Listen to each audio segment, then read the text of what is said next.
But first, to the biosecurity fears facing the ginger industry. Last month's free trade deal allowing Fijian ginger into Australia sent shockwaves through the industry.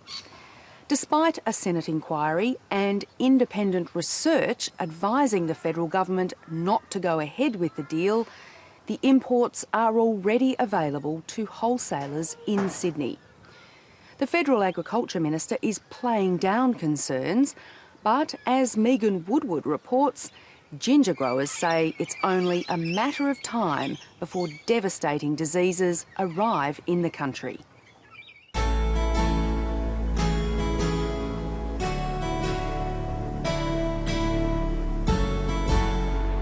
Queensland's ginger farmers are busy this time of year. It's planting season, and for a fresh product that's available 52 weeks a year, getting the crop in the ground at the right time is paramount. Being the very start of the agricultural cycle, you'd expect hopes for the years ahead to be high. But today, it's hard to stay upbeat. I guess it feels like a kick in the guts, to be perfectly honest. So you sort of go, am I doing all this work for nothing? Will you be able to pay your bills? What's going to happen? You just don't know. In late September, Fijian-grown ginger was given the green light by the federal government to be imported into Australia.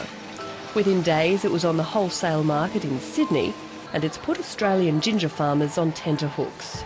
The fear of introduced pest and disease is their biggest concern. When you have a government who is not looking at what's going on when they're on farm and they're not kicking the dirt, it makes it really difficult to accept the umpire's decision. And the umpire's decision is wrong. It's a decision that rounds out a pretty dreadful decade for the Queensland ginger industry.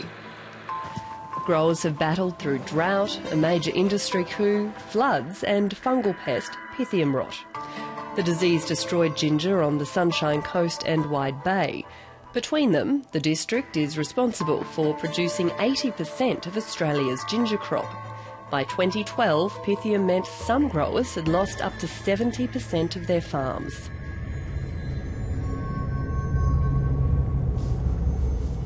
Long-time Sunshine Coast grower Shane Templeton has weathered it all. Yeah, look, we're getting past it. I can't say we're 100% past it, but we're feeling more and more confident every year. It's been a big learning process for us over the last 5 years, but last year our losses were quite small. We don't need anything else introduced that we don't already have in the country. It's a hard enough job farming in Australia with what you got, let alone introduce something else. When the 2012 Federal Senate inquiry convened to examine the risks of allowing ginger from Fiji to be imported, the industry saddled up for another fight. In July this year, there was a review of the import risk analysis, but despite the concerns raised, ginger from Fiji was given the nod. Anthony Rabine is a fourth-generation farmer in Queensland's Bargara district and is also the head of the Australian Ginger Growers Industry Association. Last week, he received the news that independent industry testing of Fijian ginger sold in Sydney found live nematodes. And he wants to say, I told you so. Admittedly, I'm farming for my future, I'm farming for my family, and I was bitterly disappointed. We've had a Senate inquiry, we've had our leading scientists, we've had our industry groups all show rigorous debate and science that we shouldn't bring in ginger from Fiji.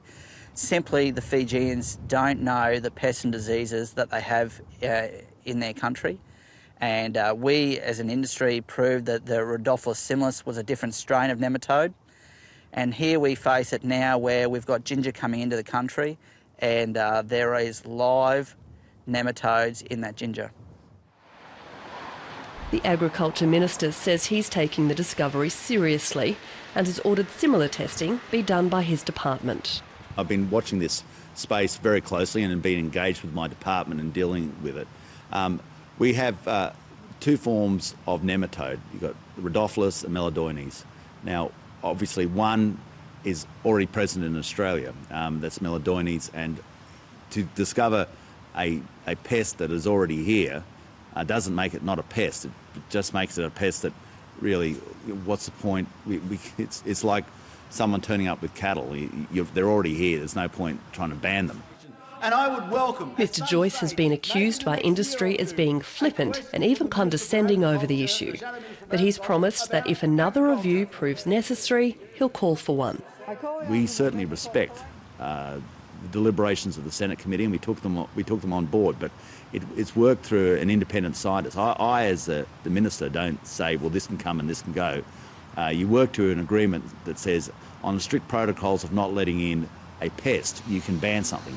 But you can't ban something because you just don't want it in. Otherwise, we go back to every country banning everything. One pest that's already in Queensland is root knot nematode. It attacks the outside of the ginger. But the strain growers are most worried about is Fiji's burrowing nematode, or roundworm, that attacks from the inside. This is our waste bin of ginger.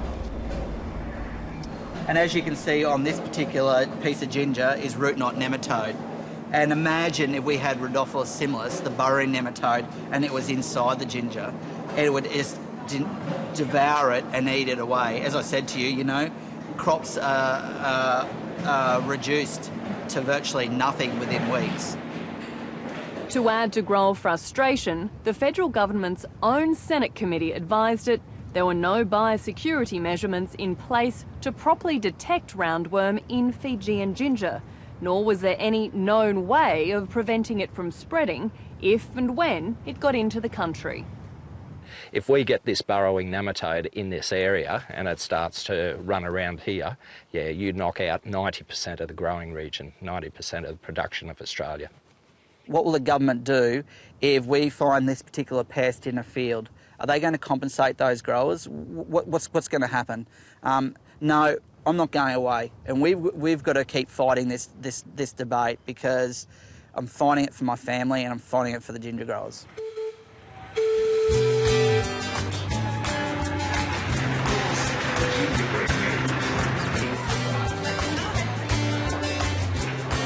One of the world's largest suppliers of ginger products is Budrum Ginger on Queensland's Sunshine Coast.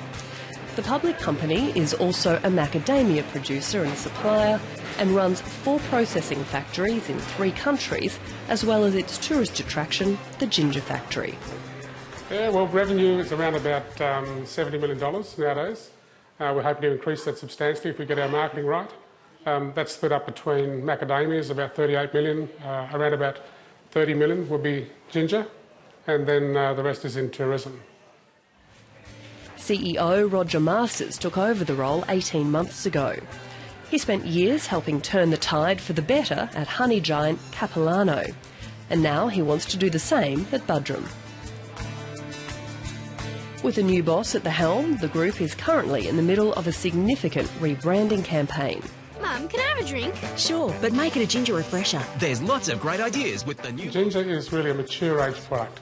It's an old age product, and when I was in another business, we talked about products that were left in the pantry. The forgotten product, ginger. Things that your grandmother used to eat. The trouble is, old people are gradually disappearing. We need a new market. We've got to attract a younger demographic. So it's how do you do that? How do you connect with a new market and also bring products that are relevant to them? The old green and gold branding is slowly being phased out, and market research shows the new vibrant packaging is turning heads already.